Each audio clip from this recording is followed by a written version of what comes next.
I pledge allegiance to the flag of the United States of America and to the republic for which it stands, one nation under God, indivisible, with liberty and justice for all. How's everybody doing? I'm Dallas Woodhouse with Americans for Prosperity. And guys, our legislature has given us the first step today to serious tax relief and reform. Now, some of y'all probably want to know why I've got a football jersey on. Because over the past 20 years, before the last few, there have been people with a playbook. But they were fumbling the ball when it came to business and jobs. They were introducing high taxes, high regulation. And you know what was happening? We were losing. We were fumbling. And we needed a change in the game plan.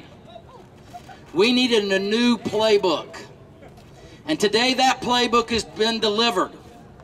It's a new taxing plan in North Carolina. It's going to change North Carolina's business tax climate from the 7th worst in the nation and going to move us up 27 places. One of the biggest improvements in tax climates ever made in this nation's history. I've held a lot of rallies on this location over the years. Somehow, when the other folks were in charge, raising taxes and doing things, we found ways to express our opinion. Knock on wood, never went to jail.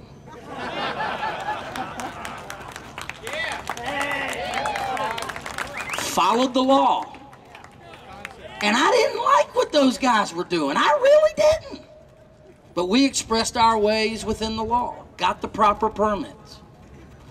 And I understand the other side's frustration.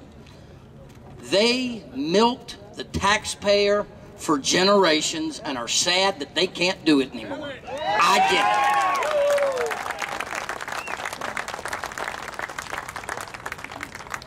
But there's a fair question when you start throwing questions around about morality. Was it moral when Governor Perdue looked at the taxpayers of North Carolina and said she didn't know how to spell tax increase, and then just a month later pushed the largest tax increase in North Carolina history on taxpayers? No! Was it moral when Jim Black bribed his way to a majority in the IHOP bathroom in Salisbury? No! Was it moral when Mike Easley became a convicted felon? No! They have every right to their beliefs, but they have no right to question my morality or yours or theirs.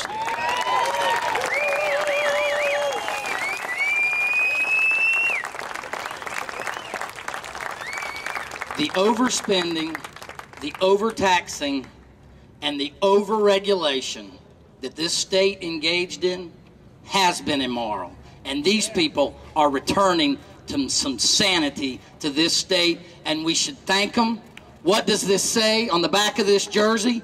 On behalf of the taxpayer, because these people are in fact getting us back in the game in North Carolina for jobs, for businesses, and for families, and we should thank them. Thank you very much. Have a great day.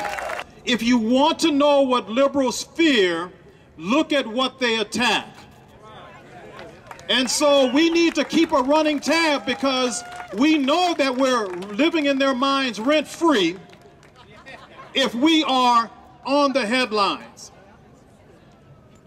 I'm going to deviate a bit for something that's going on, but I think it's relevant to all Americans, and that is the stirring of the pot of racial division on the situation with the verdict that happened in Sanford, Florida.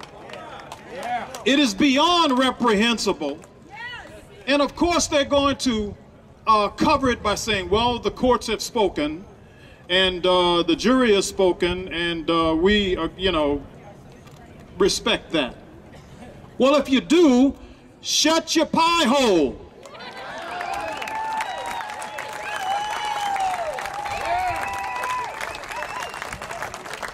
I mean, you're going to say, yeah, I respect it. No, you don't respect jack diddly squat because you're continuing to talk, you're continuing to agitate, and you're looking for a martial law state in the country. We're not going to stand for it. I'm Barbara Holt. I'm the president of North Carolina Right to Life, and I'm so pleased to be here tonight. You know, for more years than I can remember, we would come to the assembly and hope that we could get a bill even heard over in these buildings behind me and to my side. But this year we have two bills, and the Senate and the House have to decide which one they're going to work with. I want to tell you a little bit about those bills because I think you'll be happy with what's in them. Now, do you want your tax dollars to pay for abortion? No! Well, we have a provision in both bills that says that the state can opt out of abortion in the federal exchange. That means, that's right, we don't want to pay for abortions. In the federal exchange, there's a provision that says that when you buy an insurance plan, part of your premium will be taken and set aside in a special fund so that it can pay for somebody else's abortion. No! That's why we need this opt-out. We also know that in North Carolina, a lot of the cities and counties use your tax dollars and my tax dollars to buy insurance policies for their employees. Well, in both plans, it says that no longer can they do that. No tax dollars for abortions. I cannot for the life of me understand why the Republican Party doesn't tell more about their history.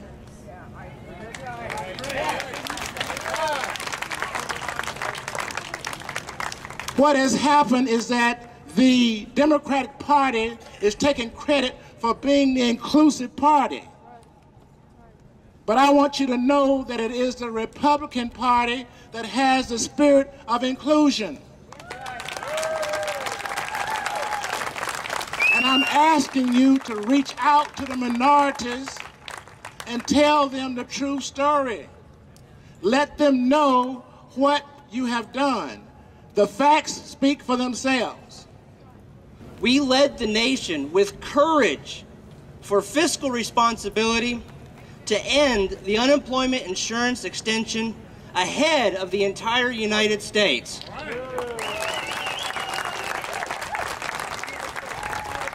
We've accomplished strong regulatory reform for job growth, and that is going to bring industry and jobs into the state of North Carolina. We have passed strong legislation to protect the unborn and their mothers by regulating the abortion field. One thing that we have not heard in the media is we've passed a ballot referendum for a constitutional amendment for eminent domain reform to protect private property.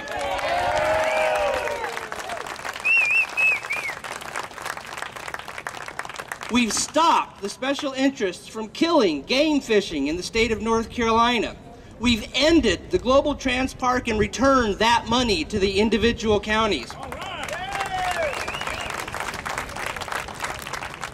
We've made an amazing first step towards tax reform that's a good start that's going to help us keep more of our money and more jobs in the state of North Carolina. We know for a fact that voter ID is coming, and voter ID will be accomplished this year.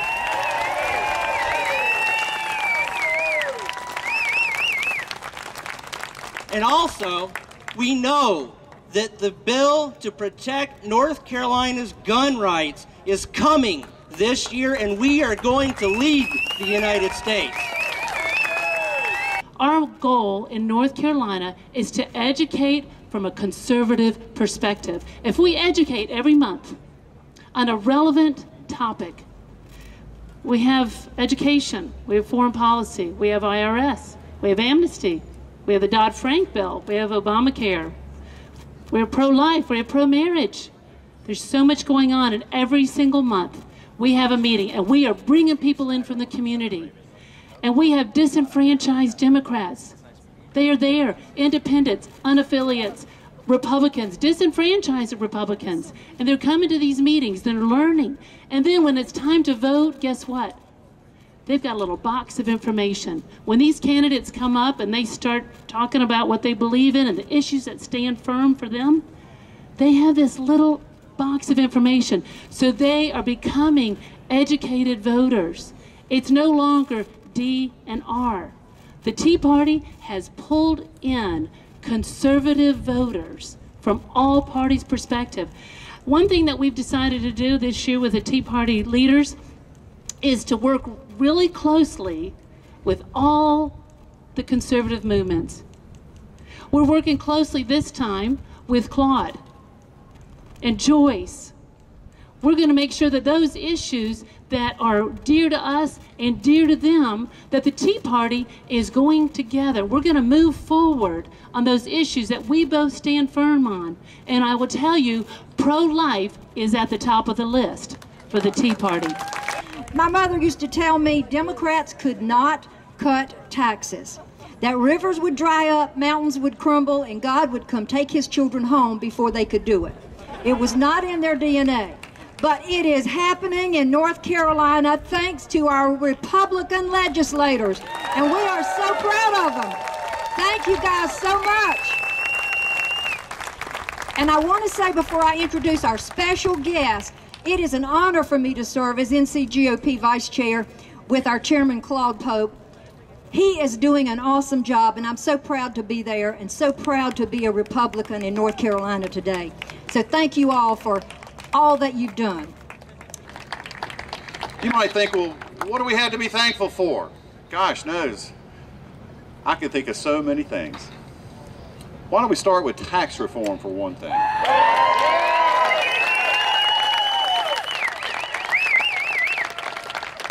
How about photo voter ID?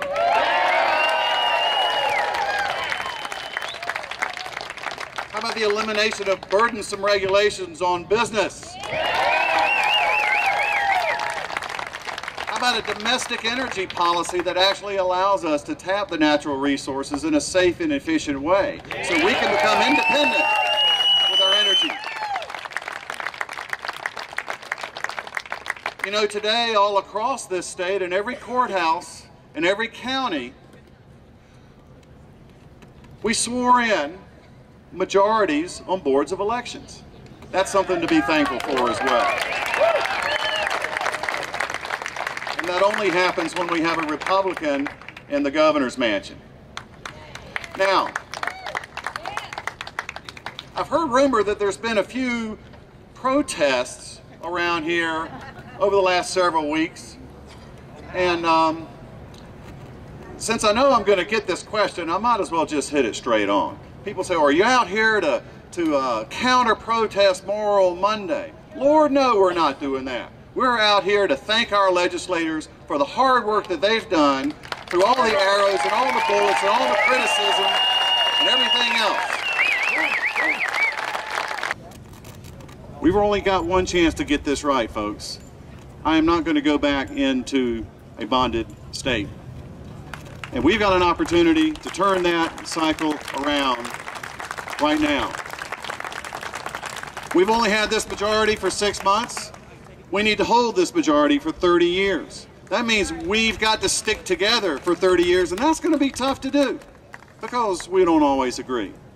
But I believe in you, and I believe in the spirit of America, and I believe that at the end of the day we will come together in the name of freedom and justice and doing the right thing.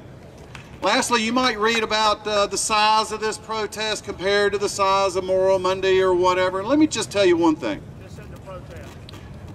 Not only is this not a protest, but the one protest that really counts is the protest where we turned out 2.5 million people at 3,000 different locations on Election Day in 2012. That's the protest that really counts.